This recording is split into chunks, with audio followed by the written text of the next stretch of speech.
I'm Javier, 32 years old, and I never thought my life would turn out this way. From being kicked out at 16 to now owning multiple properties, I've come a long way. The irony: my sister Rebecca got pregnant in college and Mom welcomed her with open arms. The same mom who threw me out without a second thought. But that's not even the craziest part. Last month, my sister's jobless boyfriend tried to break into my house with a crowbar.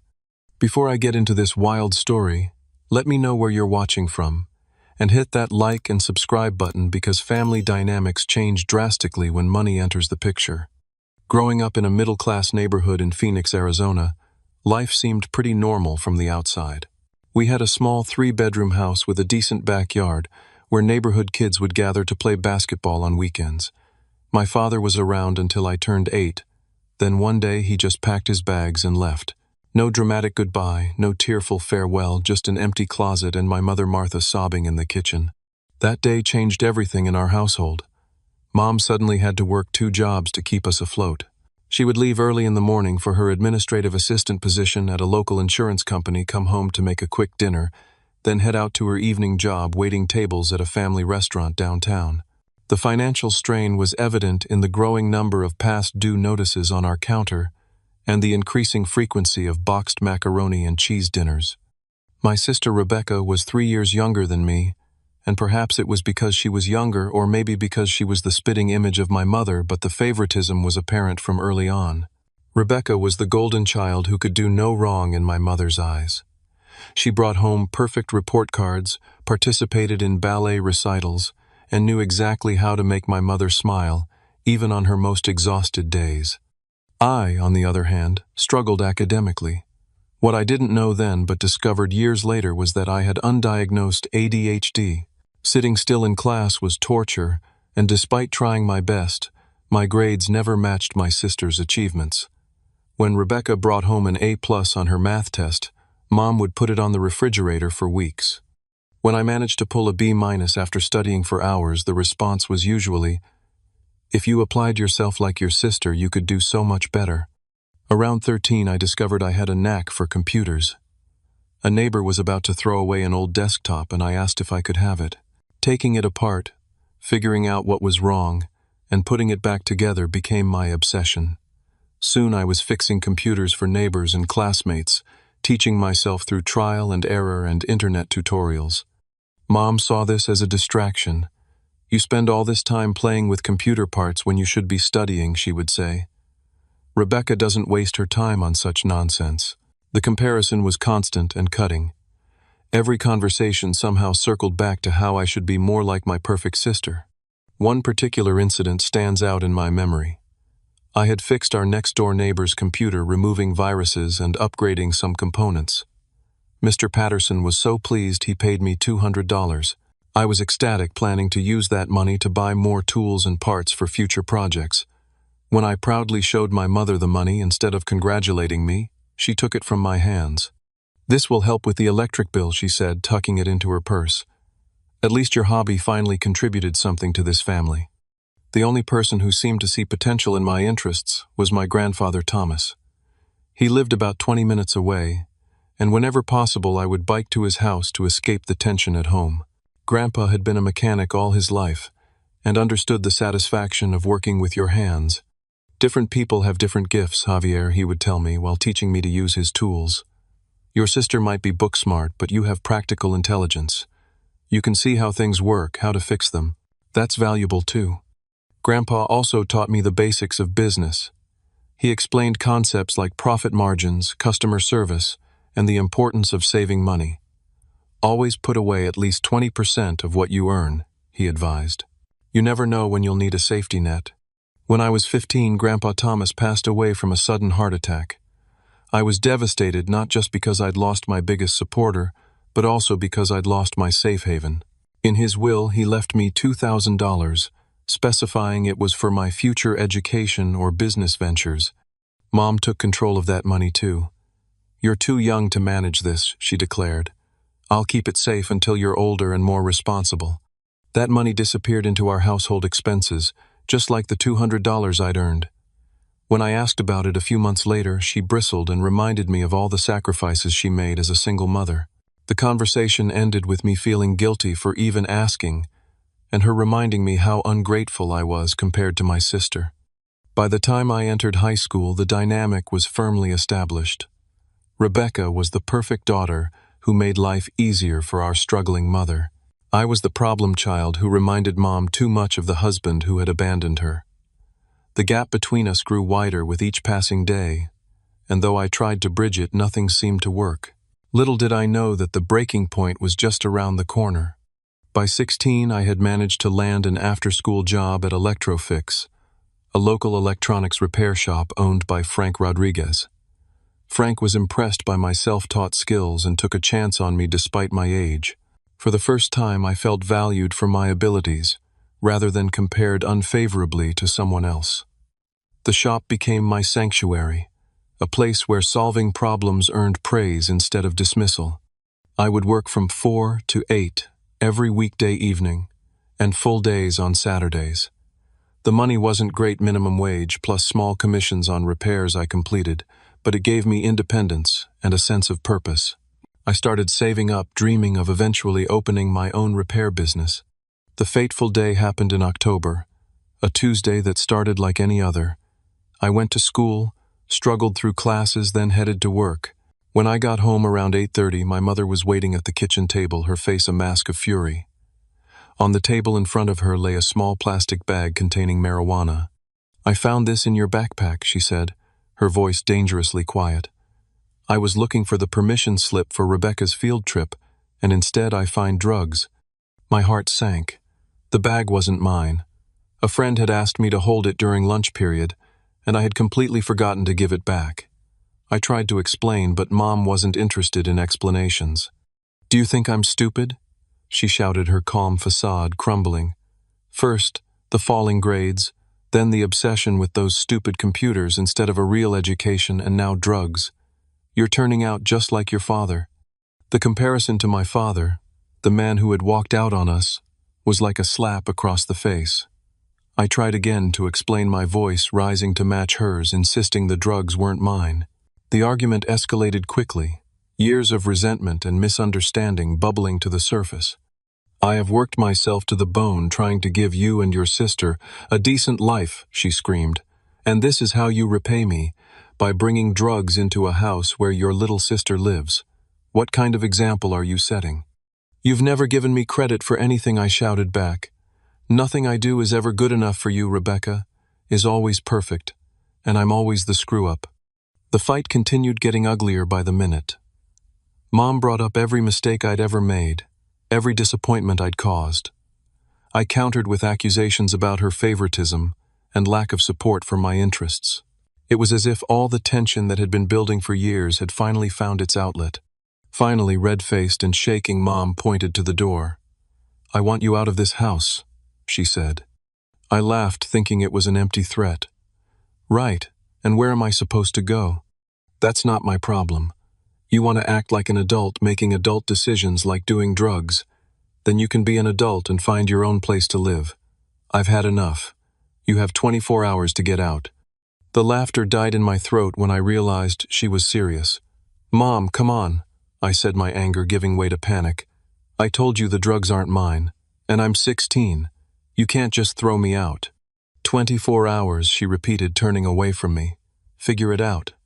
I spent that night in a state of shock, alternating between rage and disbelief. How could she do this?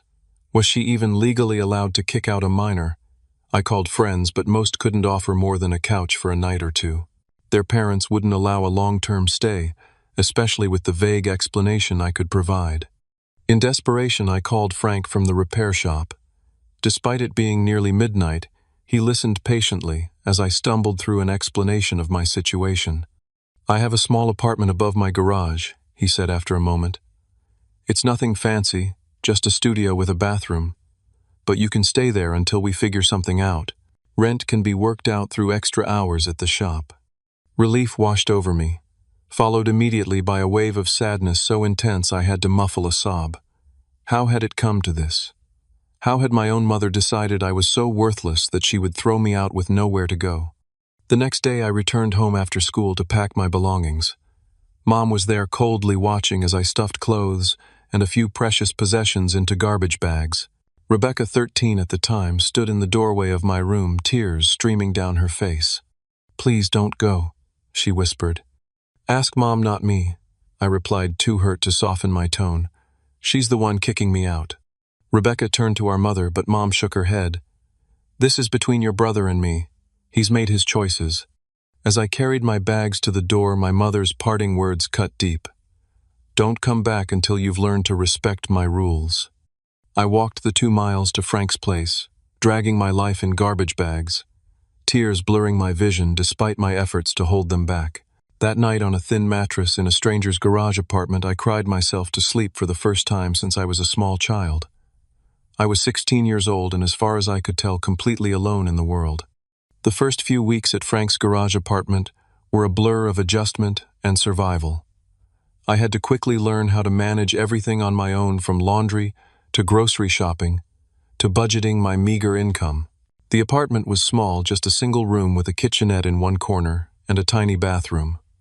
The furniture consisted of a twin bed, a folding table with 2 chairs, and a dresser Frank had found at a yard sale. But it was mine, a space where no one compared me to anyone else. Continuing high school while working became increasingly difficult. I was exhausted all the time trying to maintain passing grades while putting in as many hours at the shop as possible to pay for food and necessities. After 3 months of this grueling schedule, I made the hard decision to drop out and pursue my GED instead. "You sure about this?" Frank asked when I told him. "Education is important." "I know," I replied. "But right now survival is more important. I can get my GED, then maybe take some community college courses later." Frank nodded slowly. "All right. But I'm making it a condition of your employment and housing that you follow through on that GED. No excuses." With more time to work, I threw myself into learning everything I could at Electrofix. Frank proved to be not just an employer, but a mentor, teaching me advanced electronics repair techniques, inventory management, customer service, and basic accounting. Under his guidance, I became the go-to person for phone and laptop repairs. "You have a gift," Frank told me, after I successfully repaired a water-damaged MacBook that 2 other technicians had declared unsalvageable. "But more importantly, you have determination. That will take you further than natural talent ever could." Taking Frank's advice and my grandfather's earlier lessons to heart, I started putting away 20% of every paycheck into a secured bank account. Some weeks this meant eating ramen noodles for days straight, or walking to work in the rain because I couldn't afford bus fare. But the growing number in my savings account gave me a sense of security I desperately needed. While I focused on building financial stability, my social life withered. Former high school friends moved on to proms, graduation, and college applications, experiences I watched from the sidelines. Occasionally I'd see them when they brought devices to the shop for repair, but our conversations grew increasingly awkward as our lives diverged. The holidays were the hardest. That first Thanksgiving, Frank invited me to join his family dinner, but I felt like an intruder in their warm, chaotic gathering. Christmas was even worse. I called home hoping the season might have softened my mother's stance, only to have her cut the conversation short after perfunctory exchanges. "Rebecca misses you," she said before hanging up. "You should think about how your choices affect her." No acknowledgement that she missed me. No invitation to visit. Just another reminder of how I had allegedly failed the family. I tried again on my 18th birthday, showing up at the house with a small cake and a hopeful heart. Mom let me in, but the atmosphere was strained. Rebecca hugged me tightly, talking a mile a minute about school and friends, while Mom watched with arms crossed. When I mentioned possibly moving back home now that I was legally an adult with a steady job, her response crushed whatever hope I had harbored. "We've adjusted to our lives without you," she said flatly. "Rebecca has her own space now, and it would be disruptive to change things again." I left that day understanding that being thrown out hadn't been a temporary punishment. It had been a permanent exclusion. Around that time, I met Wilson Chang, a real estate investor who frequently brought his electronic devices to our shop. Wilson was always impeccably dressed in tailored suits, drove a sleek BMW, and treated everyone with unexpected kindness. He became interested in my story after several conversations during repairs. "You remind me of myself at your age," he told me one day. Smart, hard-working, but dealt a tough hand. I'm renovating a property over on Elm Street. Could use someone with your technical skills to help with the electrical and security system installation. Pays better than repair work if you're interested. The side job with Wilson opened my eyes to an entirely new world. I discovered that Wilson had started with nothing, buying his first dilapidated property with a risky loan and renovating it himself. Now he owned dozens of rental units across Phoenix. Under his mentorship, I learned about real estate markets, property renovation, tenant management, and the power of leveraging assets. The secret is to see value where others see problems, Wilson explained as we walked through a house with peeling wallpaper and outdated wiring. Most people look at this and see endless work. I see that the foundation is solid, the location is excellent, and with $20,000 in renovations, I can increase the value by $60,000. By 21, I had saved enough from my repair work and side jobs with Wilson to make a life-changing decision. With my savings as a down payment and a high-interest loan that made my stomach churn with anxiety, I bought my first property, a fire-damaged duplex that the bank had foreclosed on.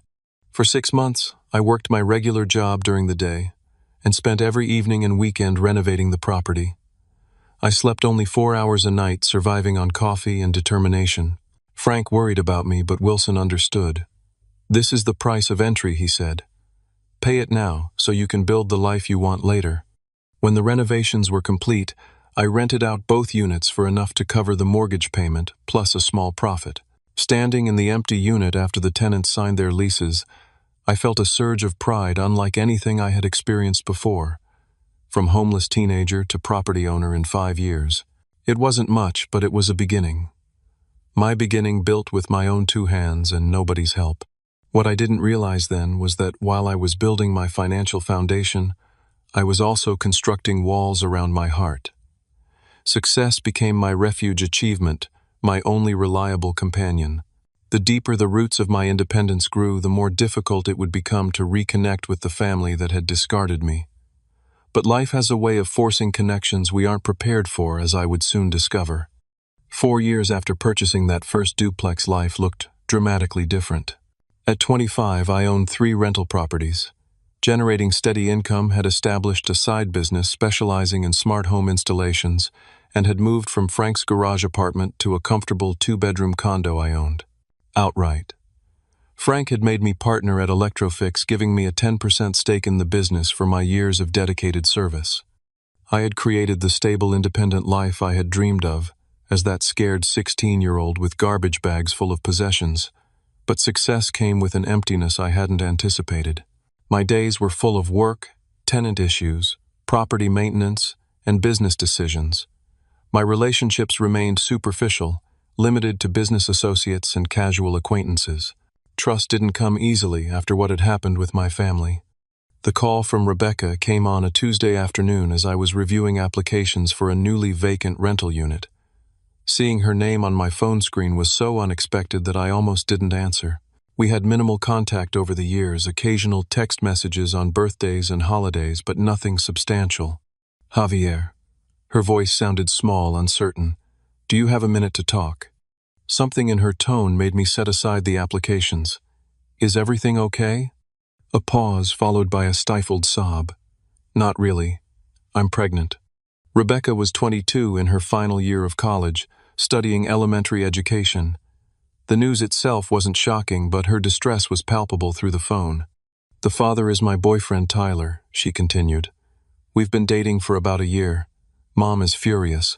She found out yesterday and we had this massive fight. I've never seen her so angry." The irony wasn't lost on me. The mother who had thrown me out at 16 for alleged drug possession was now furiously confronting her golden child over an unplanned pregnancy. Part of me, the part still nursing years-old wounds, felt a twisted satisfaction. The perfect daughter had finally disappointed the unpleasable mother.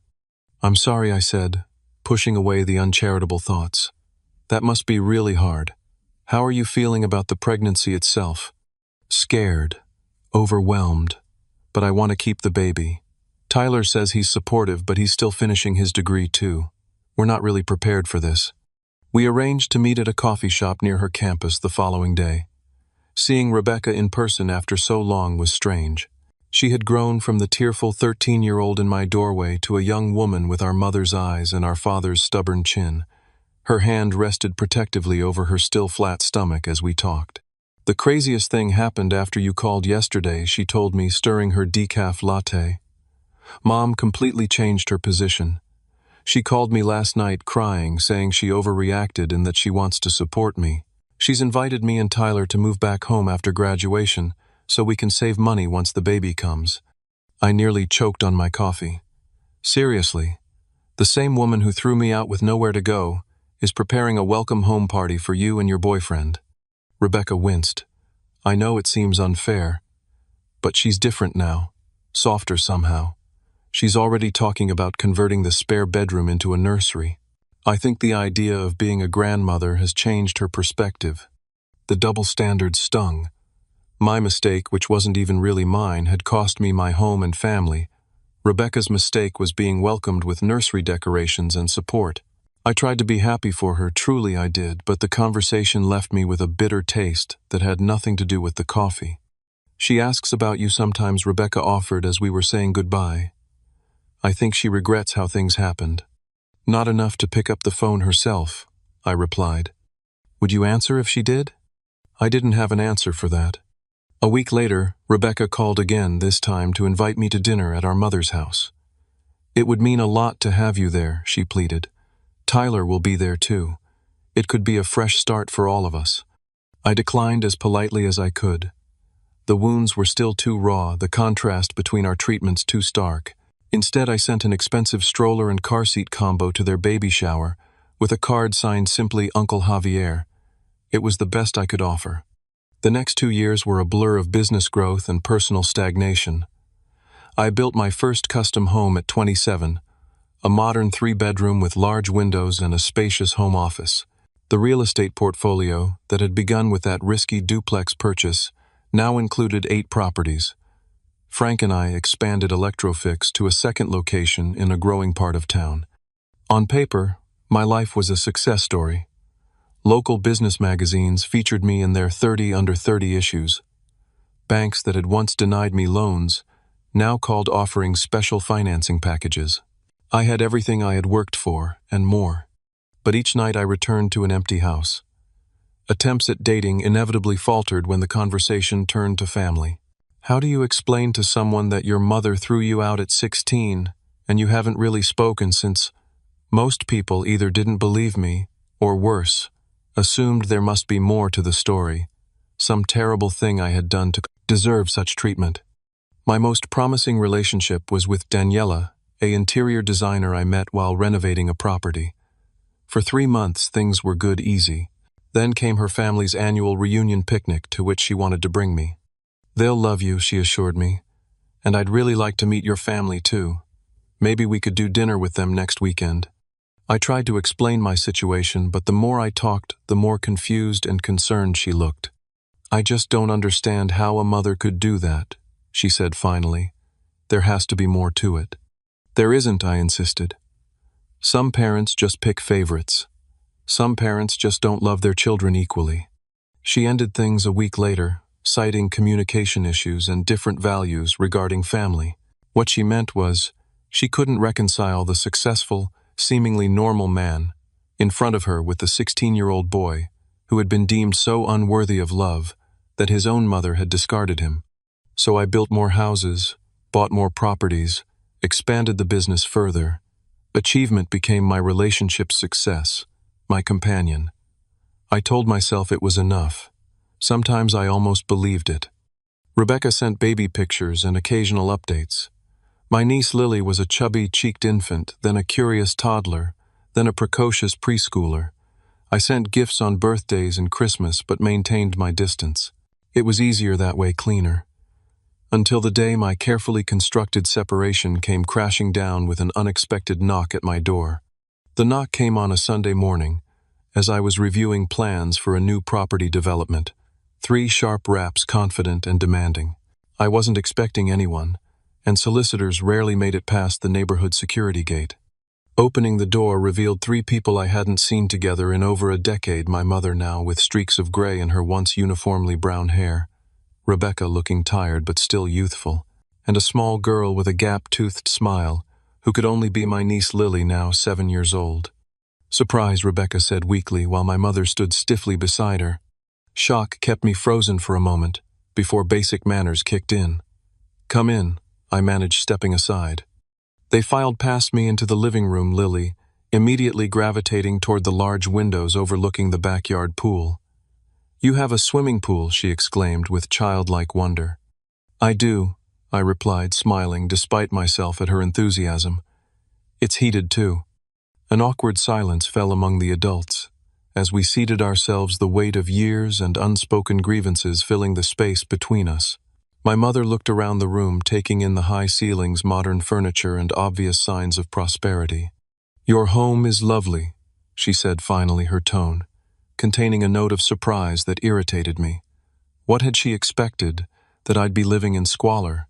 "Thank you," I replied coolly. "What brings you all here today?" Rebecca and my mother exchanged glances. "We wanted to see you," Rebecca began. "It's been too long, and Lily has been asking about her uncle." The little girl nodded vigorously from her spot by the window. "Mommy shows me your pictures. She says you're super smart with computers and houses." "That's very nice," I said, softening slightly. "But I'm guessing there's more to this visit." My mother cleared her throat. "We should catch up first. How have you been, Javier? Business going well?" The superficial pleasantries continued for about 20 minutes.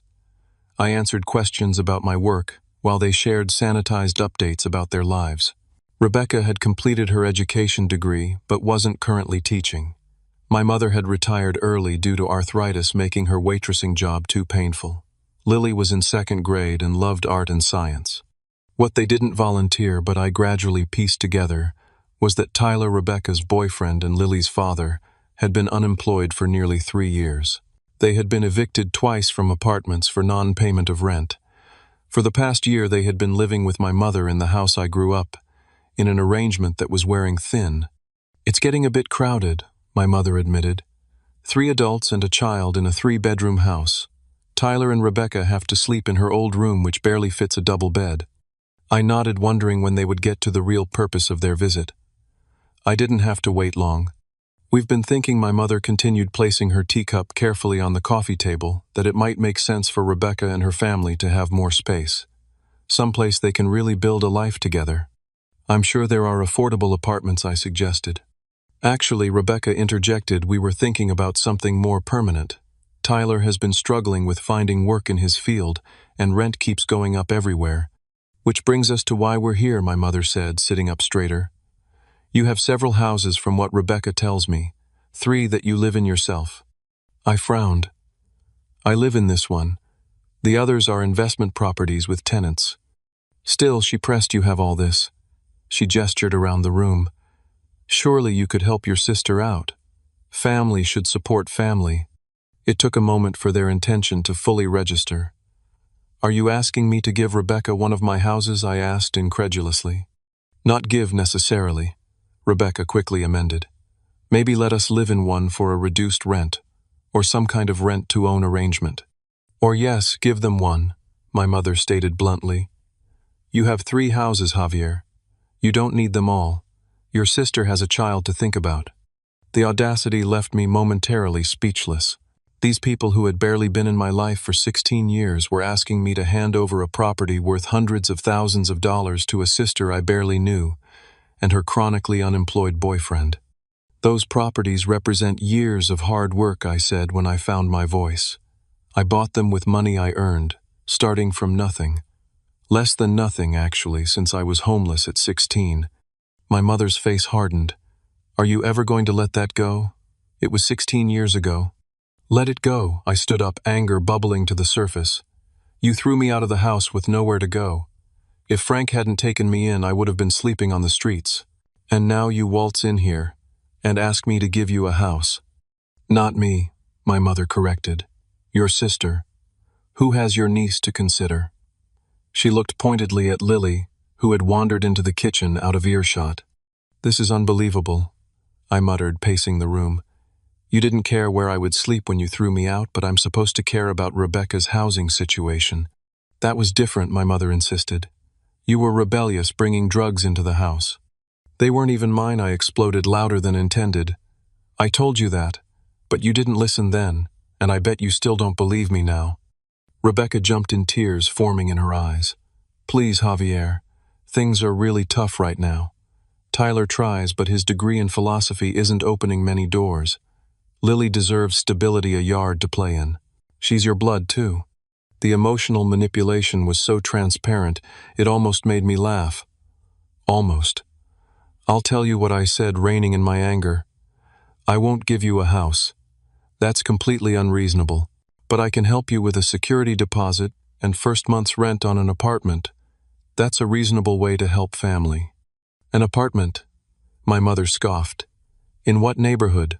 Do you want your niece growing up somewhere unsafe? There are plenty of safe, affordable areas in this city, I countered. I'll even help you find one. This is so typical, my mother spat. Success has made you selfish. After everything we did for you growing up, the hypocrisy was staggering. What exactly did you do for me? Throw me out without a second thought. Take the money. Grandpa Thomas left me. Constantly compare me to Rebecca and find me lacking. The argument escalated from there, years of resentment pouring out from both sides. My mother accused me of being ungrateful for the sacrifices she had made as a single parent. I reminded her that those sacrifices apparently didn't extend to helping her son when he needed it most. Rebecca cried, claiming she had always wanted us to reconcile but now saw that I was too bitter to move forward. Eventually, Lily wandered back into the room, her small face concerned at the raised voices. The adults quickly modulated their tones, but the tension remained palpable. I think we should go, my mother announced, standing abruptly. Clearly, Javier has forgotten what family means. As they gathered their things, Rebecca made one last attempt. Please reconsider, Javier. We're really desperate. I offered to help with an apartment, I reiterated. That offer stands. But I'm not giving anyone a house. They left with cold goodbyes, Lily looking confused as she was hurried out the door. The moment their car pulled away, my phone buzzed with a text from an unknown number. This isn't over. You owe your family. Tyler. Over the next week, the messages grew increasingly aggressive. Calls from Tyler demanding to discuss options for housing his family. Texts suggesting I was selfish and heartless for making my niece suffer. Voicemails with thinly veiled threats about what might happen if I didn't step up and do the right thing. I blocked the number after the 7th call, only to have him start using Rebecca's phone instead. The situation was spiraling, but I held firm. I had worked too hard for everything I had to simply hand it over because of family guilt I didn't even deserve to feel.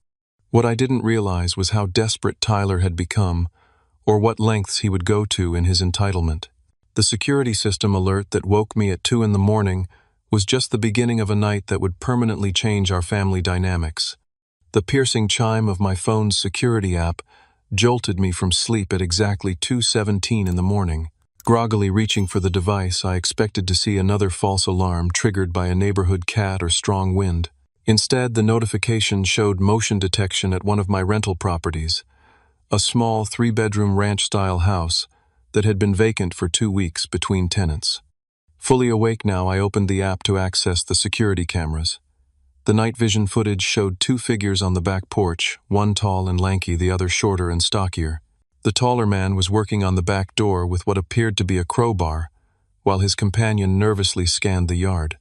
My first instinct was to call the police, but something made me hesitate.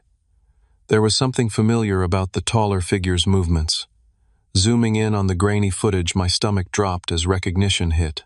It was Tyler, Rebecca's boyfriend, and Lily's father, attempting to break into my property. I threw on clothes and grabbed my keys, racing to my car, while simultaneously calling 911 to report a break in progress.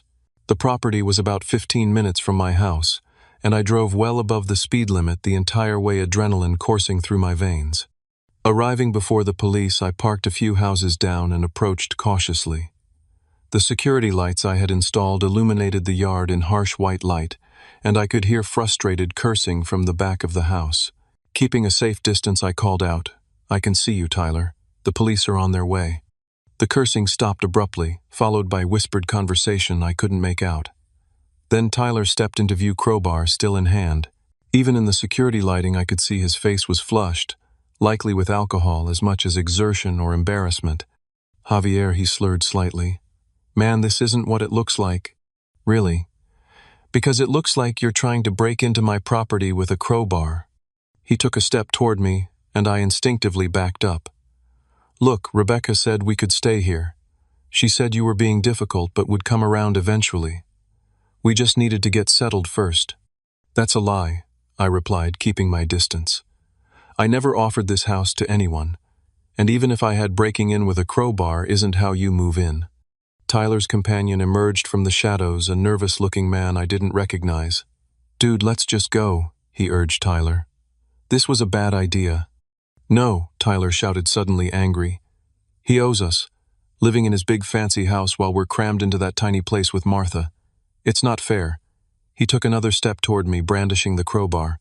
You think you're better than us because you got lucky in real estate. It wasn't luck, I said, continuing to maintain distance. And threatening me with a weapon isn't going to change my mind about anything. The wail of approaching sirens cut through the tension. Tyler's friend immediately took off running, disappearing into the night. Tyler hesitated, looked from the crowbar in his hand to me, then made a decision I'm sure he regretted later. He lunged forward. This is your fault, he growled, raising the crowbar. You could have just helped us out. I managed to dodge his clumsy attack, the crowbar whistling through empty air as I scrambled backward. Thankfully, the police cruiser pulled up at that exact moment, bathing the yard in red and blue lights. Tyler froze crowbar, still raised, as two officers emerged with weapons drawn. Drop the weapon, one shouted. Hands where we can see them. The fight seemed to drain out of Tyler all at once. The crowbar clattered to the ground, and he sank to his knees, hands raised in surrender.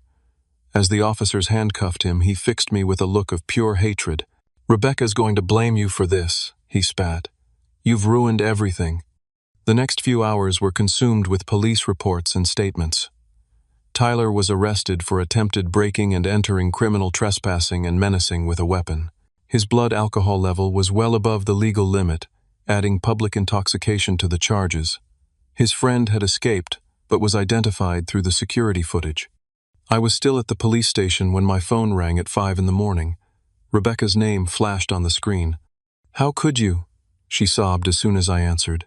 Having Tyler arrested, do you know what this will do to Lily? Rebecca, he tried to break into my property with a crowbar. I explained, exhaustion making my voice flat. Then he threatened me with it when I confronted him. What was I supposed to do? You were supposed to help your family, she cried. Not call the police on them. He was committing a crime, I said, with a weapon. This isn't about family, it's about the law. You've always been selfish. She spat, her tone suddenly reminiscent of our mother. Always thinking only about yourself. Well, congratulations. Tyler's going to lose his latest job prospect over this and will probably get evicted again. I hope you're happy. Before I could respond, another voice came on the line. My mother. I knew letting you back into our lives was a mistake, she said coldly. You're destroying this family all over again. I'm destroying the family, I laughed incredulously. Tyler tried to break into my house with a crowbar. How am I the bad guy here? You could drop the charges, she suggested. Tell them it was a misunderstanding. It wasn't a misunderstanding. It was a crime. And I'm not dropping anything. The call ended with more accusations and tears. By the time I finally got home, the sun was rising, and my phone was filled with messages from family members. I barely knew cousins and aunts, taking sides in a situation they understood only through my mother's biased lens. Amid the chaos, one message stood out. A text from an aunt I hadn't spoken to since childhood. This isn't your fault, Javier. Can we talk? Aunt Susan was my mother's younger sister, a woman I remembered vaguely as being kinder and more patient than my mother. Curious and desperate for an ally, I called her back. I've stayed out of this for too long, she said, after we exchanged awkward greetings. But what Martha did to you as a teenager was wrong, and what's happening now is wrong too. Over the next hour, Susan filled in gaps in my understanding of my own family history. My mother had always shown signs of favoritism, even as a child, preferring certain friends over others in extreme ways. When my father left, She had transferred all her expectations and emotional needs onto Rebecca, creating an unhealthy dynamic for both her children. "She's not a bad person," Susan explained, "but she never dealt with her own abandonment issues from your father leaving. Rebecca became her emotional support while you reminded her too much of him." "That doesn't excuse throwing out a 16-year-old, I said. "Nothing excuses that," Susan agreed. "I told her so at the time, but she wouldn't listen. By the time she might have been ready to reconcile, you had built your walls too high, and I don't blame you for that." Learning about this pattern didn't erase the hurt, but it helped me understand it wasn't simply about me being unlovable. The conversation with Susan continued to other topics, catching up on 16 years of missed family connections. She had 2 children of her own, both in college now, and had divorced her husband 5 years earlier. "Family is complicated," she said toward the end of our call. "But it doesn't have to be all or nothing. You can maintain boundaries without complete estrangement." Even with someone who tried to break into my house with a crowbar, I asked dryly. "Well, maybe not him," she conceded. "But Rebecca and Lily haven't done anything wrong. And your mother, for all her flaws, is getting older. Maybe it's time for some healing on your terms."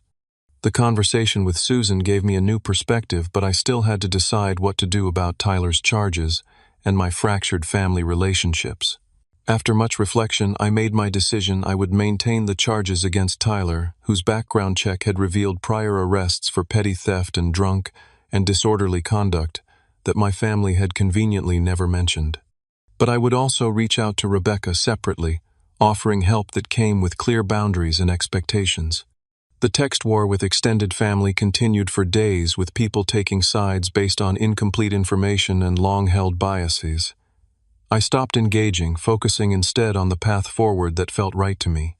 It wouldn't be easy, and reconciliation wouldn't happen overnight if it happened at all. But for the first time in years, I felt like I was making choices based on my own values rather than reacting to old wounds. 2 months after the break-in attempt, Tyler pleaded guilty to reduced charges in exchange for a lighter sentence. He would serve 30 days in jail, followed by 18 months of probation and mandatory alcohol counseling. During the court proceedings, additional details emerged about his history of aggression when drinking and financial irresponsibility that had contributed significantly to his and Rebecca's housing instability. Rebecca initially refused to speak to me, convinced that I had deliberately ruined her life by pressing charges. But as the full extent of Tyler's issues became clear through the court process, her anger began to shift. A week after his sentencing, she called me. "I need to talk to you," she said, her voice subdued. "Can we meet somewhere? Just us." We arranged to meet at a quiet cafe near my office. Rebecca looked exhausted, with dark circles under her eyes and a tension in her shoulders that spoke of prolonged stress. "I'm leaving Tyler," she announced without preamble. His lawyer shared some things about his past that he never told me. There were other arrests before I met him, a restraining order from an ex-girlfriend. He's been lying to me for years. "I'm sorry," I said, and meant it. Despite everything, I didn't want to see my sister suffer. "Don't be. I should have seen the signs." The constant excuses about jobs falling through, the money that disappeared, the way he'd get aggressive after drinking. She sighed deeply. "The truth is, we've been struggling for years because of his issues, not just bad luck like I told myself." The conversation shifted to practical matters. Rebecca and Lily needed a place to live away from both Tyler upon his release and our mother, whose enabling behavior had contributed to the situation. I meant what I said before I told her. "I can help with a security deposit and first month's rent on an apartment. But I have conditions." "What conditions?" she asked warily. "You need to have a plan for self-sufficiency. I'll help with education costs if you want to get additional certification to make your teaching degree more marketable. I'll help with childcare costs so you can work. But I won't just hand over money indefinitely with no end goal." Rebecca seemed taken aback by the offer. "You'd do that after everything that's happened." "You're my sister," I said simply, "and Lily is my niece. But I need to know you're committed to standing on your own feet." We spent the next hour outlining a plan. Rebecca would enroll in a special education certification program that would make her more employable and increase her potential salary. I would help with an apartment in a good school district for Lily, plus assistance with childcare costs, until Rebecca completed her certification. In return, Rebecca would maintain clear boundaries with Tyler and work toward complete financial independence within 2 years. My mother was less receptive to the new arrangement. When Rebecca informed her of the plan, her reaction was predictably defensive. "So you're choosing your brother over your daughter's father," she demanded. "After he had Tyler arrested, I'm choosing what's best for Lily." "And me," Rebecca replied with newfound firmness. "Tyler needs to sort himself out, and I need to build a stable life for my daughter." The first family dinner after all these changes was awkward at best. My mother had reluctantly agreed to meet at a restaurant neutral territory for all of us. She was cold toward me, initially responding to my questions with clipped answers while lavishing attention on Lily. Gradually, as the evening progressed, some of the tension eased. Lily's natural exuberance served as a buffer, her innocent questions and observations, forcing the adults to respond normally for her sake. By dessert, my mother had thought enough to ask genuine questions about my business and life. "You've done well for yourself," she acknowledged, a hint of surprise still in her voice. "I didn't think. Well, I didn't know what would happen to you." "You didn't stick around to find out," I replied, unable to completely hide the lingering hurt. She looked down at her plate. "No, I didn't. That wasn't my finest moment as a mother." It wasn't quite an apology, but it was more acknowledgement than I had ever expected to receive. The path to true reconciliation would be long and uncertain, but it had at least begun. In the months that followed, I focused on healing my own wounds while building a relationship with my niece. Lily was a bright, curious child who loved to hear stories about electronics and how houses were built. She reminded me of myself at that age, full of questions about how things worked. "Uncle Javier, why does the light turn on when you flip the switch?" she would ask, or, "How do they make glass so clear when sand is all gritty?" Each question was an opportunity to connect, to be the supportive adult I had wished for as a child. Meanwhile, I started seeing a therapist to work through the abandonment issues and trust barriers I had built over the years. Dr. Miranda helped me understand that while my mother's actions had been inexcusable, continuing to define myself by that rejection was limiting my ability to form meaningful connections. "You've proven your worth through achievement," she observed in one session, "but have you allowed yourself to believe you're worthy of love, just for being you?" It was a question I couldn't easily answer, a journey I'm still on today. Rebecca thrived in her certification program, discovering a passion for working with children with learning disabilities. "I keep thinking about how you struggled in school," she told me once. "How different might things have been if someone had recognized your ADHD earlier?" My mother and I established a cautious relationship, not close but not estranged either. She never offered the full apology or acknowledgement I might have wanted, but small comments and gestures suggested some regret for the past.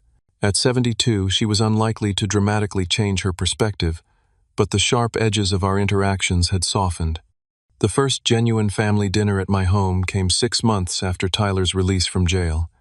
He wasn't invited, having chosen to move to California after completing his sentence.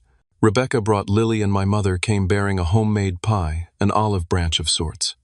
As we sat around my dining table, the conversation flowing more naturally than I could have imagined possible a year earlier, I felt something shift inside me.